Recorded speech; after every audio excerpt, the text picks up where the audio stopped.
What a relief. When will this poisonous product cease? This is another public service announcement. You can believe it or you can doubt it. Let us begin now with the cow. The way it gets to your plate. Okay, so we have Lewis Hamilton, F1 driver, just having my banana smoothie. This is bananas, sugar, water. I don't need caffeine. This stuff's sharp. Have more sugar, have more sleep, have more water. Be razor sharp. Anyways, we've got Lewis Hamilton. BBC says, could a vegan diet hamper his racing edge? It's actually a pretty good article by BBC. The BBC, pun intended. And we have Lewis Hamilton going vegan. I'll be honest with you, I don't follow Formula 1. I'm more into athletic sports, you know, cycling, running, etc. But it's good to see, very good to see, fucking awesome to see a high-profile sports person in the media going vegan. So the reasons behind the change are commendable. He's obviously, I mean, that's all good. Environment, ethics, we all know that stuff. But unfortunately, the world doesn't really care about that. What people want is that, will it make me lean? Will it make me skinnier? Will it look better on Instagram? Will it look better in a bikini? Will I make race weight easier? That's what most people care about. And that's, animals don't give a fuck why you go vegan. They just want you to go vegan and go vegan. Doesn't matter what reason. If it's narcissistic, shallow, ethical, religious, it doesn't fucking matter. End of the day. In the bigger picture, it doesn't matter. I'll do another video about McDonald's as well right now. McDonald's got a new vegan burger in Iceland or Finland somewhere cold. Anyway, so Lewis Hamilton going vegan, and someone says, is it wise to switch diet during a tense title battle? Depends who's advising you. If you've got one of these undercarb, low-carb, sugar-phobic, fruit-phobic, potato, rice-phobic, whatever people saying, oh, just don't eat this, don't eat that, don't eat too many carbs, then his performance will decrease.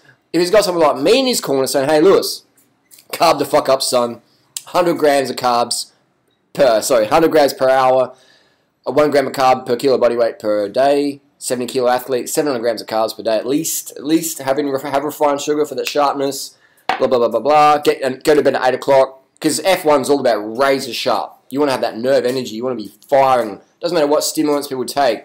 If you're not going to bed at 8 o'clock, you're not getting the benefits of those stimulants. You're not getting the benefit of any drug or any nutrition, you know. If you want the full benefit of any, you know, smart drug they're using, any fruit people are using, water, you can go to bed at 8 o'clock, man, a night for a month. You are fucking getting shit done at a next level.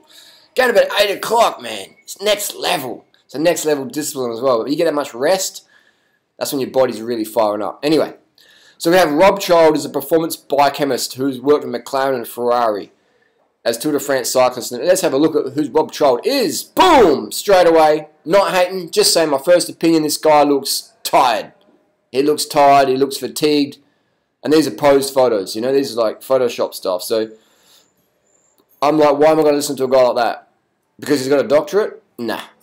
Anyway, that's just my comments and criticisms. So this Rob Child guy, the good thing he does says is changing your diet does throw up some issues that could take some time to resolve. Ultimately, during the period his performance could be compromised. I agree, it's not the best time to change diet is right between a important thing. But it depends on who's giving you the advice. Because diets ain't diet. Vegan diet ain't vegan diet. You'll see some motherfuckers in the vegan YouTube world, the VYC, they'll say, don't eat fruit smoothies because it's like bad for you. Don't eat fruit, fruit makes you fat. Don't eat rice, rice got arsenic. Don't eat rice, rice will make you fat. Don't eat cooked food make you fat. I mean, all this nonsense out there. Don't have sugar because you'll be like durianrider, 3.9% body fat.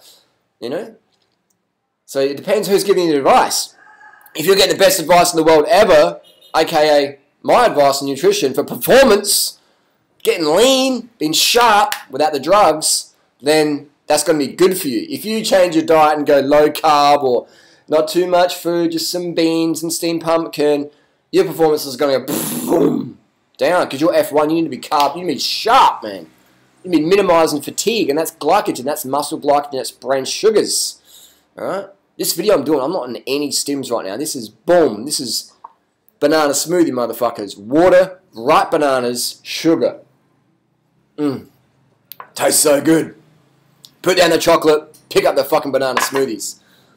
Add sugar to it, as much sugar as you want. Sweeten to taste. I like it sweet. Life's meant to be sweet. Anyway.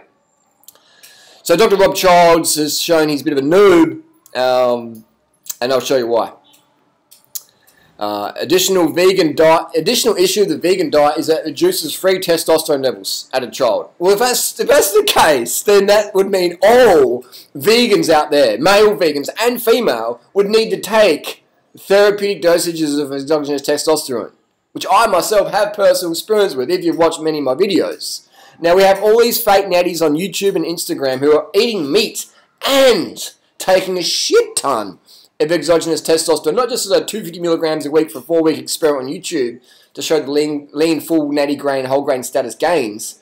We're talking dudes taking 500 up to 1 gram of fucking exogenous testosterone, propionate, cypionate, ethionate, you know what I mean? Plus Deca and Tren and all these anabolics stacking it, man. And you got a dude saying, well, an additional issue of the vegan diet is it reduces free testosterone levels. What a fucking idiot. What a fucking dumb cunt. And I say that not with anger, but just like, how fucking dumb can you be? How do you explain all the meat eaters? This CrossFit champion the other day just got busted taking steroids, man. I thought all you need to do is do paleo diet and CrossFit and you get swole. Oh, you need to take steroids as well. Okay, I get it now. Dumb fucks. Anyway, so Child says this hormone contributes to aggression. Yes, but too much aggression in an F1 car. Do you know how delicate those cars are? Do you know how twitchy the steering is? Look at this, like fucking hell, man. You got too much tea, you're going crazy. So a vegan lifestyle will make you a bit more rational generally. All right. If you do find your testosterone goes too low, then eat some more fats. Eat more nuts. You know, yes, eat more nuts. Saturated fat can get converted into testosterone. Eat more fats. Go to bed earlier. Have more sex with hot babes. Get a hot girlfriend. Your T levels, whoop, it's going to go up. All right. Posture as well. How your posture affects your testosterone. Google it up. Look at the Harvard testosterone posture study. So there's no need to take exogenous testosterone. There's no need to eat meat. All this other bullshit. Anyway. And again, too much fat as well can create estrogen issues. So not too much. Just go to bed early and have good sex and have good positive thoughts. That'll raise your test enough. But here's the thing. F1 isn't a sport that needs high testosterone. Bodybuilding is. CrossFit is. And that's why people inject testosterone. Because you need to be fucking swole. A 70-kilo athlete is someone with lower than normal levels of testosterone. If you're 70 kilos, 6 foot tall, you have low levels of testosterone compared to someone on steroids who's 90 kilos and 6 foot tall, or 100 kilos or whatever. Big difference there. So straight away, if you look at the physiology of the F1 driver, they don't need much testosterone. The cyclist doesn't. The runner doesn't. The swimmer would. The bodybuilder definitely. The powerlifter extremely so. But the endurance athletes or the drivers don't need much test because their body weight's going to be lower. It's power to weight sport. All right. So less test is better. Not too little, but just normal levels, normal healthy levels. But I can look at this guy. He's doing fine with test because he's not underweight. And then he talks about fatigue could also become an issue for Hamilton. Fatigue. I've ridden across Australia without a milligram of caffeine or any stims on my vegan diet. So fatigue's not an issue. Carb the fuck up, get the sleep, get the water, drink enough water so you piss and clear every 2 to 3 hours. Go to bed at 9 o'clock. You're going to feel like $1 million motherfucking bucks. Anyways, it's difficult to maintain body iron stores if you're a vegan athlete. Such fucking bullshit. I've been vegan 16 years, ridden over 400,000 Ks as a vegan. My iron levels are always good. If anything, I couldn't do EPO because my hemoglobin now, since I'm carving the fuck up, is normally at 150, 160. If I was doing EPO, I'd go up at 200, 220. And I'd be fucking riding as fast as some of these Breaking 2 marathon runners maybe. But this is bullshit. It's very difficult to maintain. This guy's just read a fucking piece of paper. He's never lived the carb the fuck up lifestyle. Dr. Rob Childs, I politely, respectfully fucking disagree, mate. You're wrong. You got no idea. You don't have to agree with me, but you're still wrong. The only things which we personally know are those which we personally experience. The rest is programming, my friend.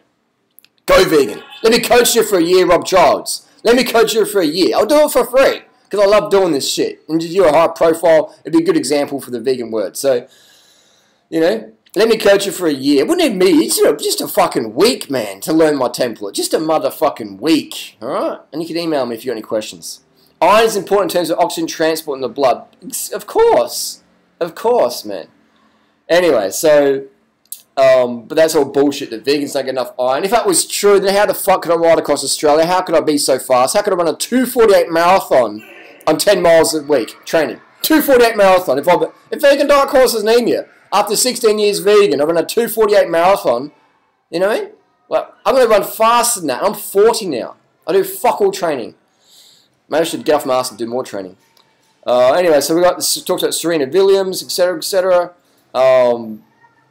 English footballer Jermaine Defoe. Again, I don't know anything about football, soccer, so sorry about that. Neil Robertson, that's a name. I'm pretty sure I've had email contact with this guy.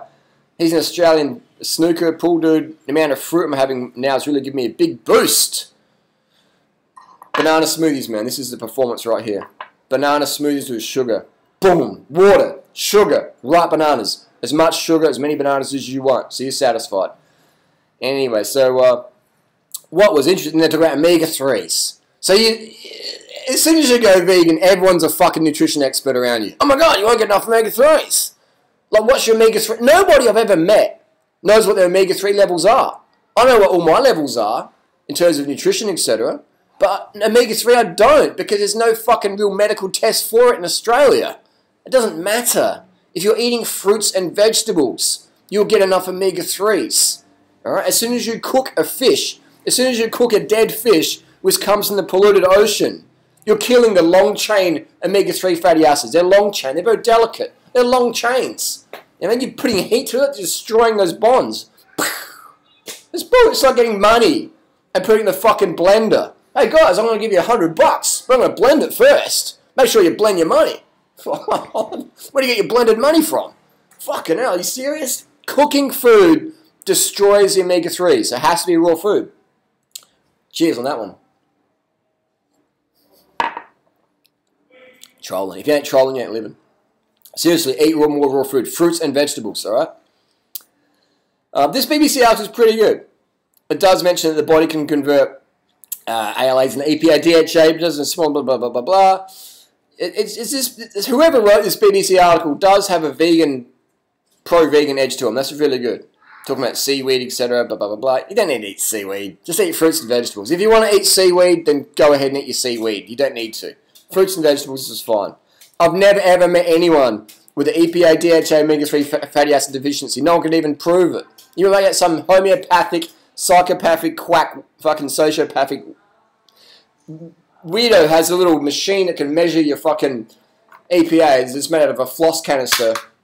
And they're like, you're omega-3 deficient and you need to buy my fish oil for $200 a bottle. Yes, yes, you do. It's from the Nordic ice caps in Finland. Next door to the McDonald's fucking vegan burger place. It's a weird world out there. Supplements, blah, blah, blah, blah, blah. You could spend $1,000 a week on supplements. Or you could spend $1,000. No, anyway, I'm getting crazy. I'm getting hyped up. It is good to see another high-profile person in the media going vegan. It's really fucking awesome. I don't know who Lewis Hamilton is until this article's done. I have no affiliation with him. Thumbs up from durianrider though for stepping up and going public with it. And then the last little thing that someone at the BBC says, while several studies suggest testosterone levels are lower than those in a plant-based diet than those in a meat-based one research for the British Journal of Cancer suggests a vegan diet actually increases them. I mean, testosterone. Let's talk about testosterone for a bit. How long has this video been going for? I don't want to get you guys falling asleep. 13 minutes, 38. Wow. Testosterone. I've got extensive experience with that. Stress can lower it. Travel, late nights, not eating enough, overtraining, all these things can lower it. Your posture, if you're like standing like that, your T levels low. If you're going to be like this tall, your T levels go up. Google it, man. Harvard testosterone study. So many things affect it. The blood levels change every hour. Every few minutes, T levels can change. So if you do one test, you're low. Test in a few hours' time, it could be higher. So you do one test, it could be high or low. You don't know where you're at. All right?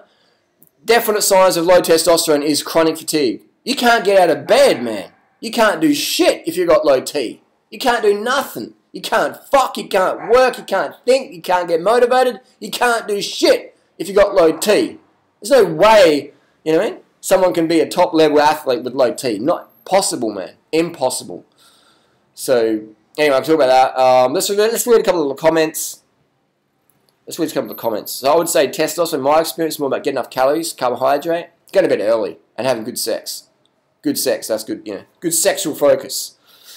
Let's read some comments now. This internet's a bit slow. This internet needs a fucking F1 upgrade. But first world problem. Can't complain too much. I was here in the Philippines this morning, going through the slums, and meeting some really fucking awesome people, man. Some really awesome people. No money, massive spirits. Alright.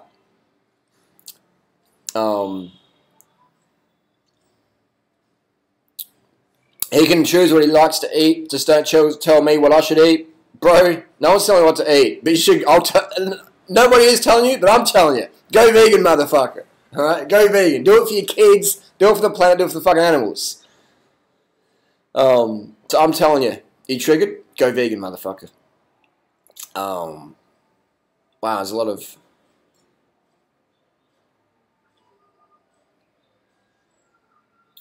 Wow, this is really... Wow.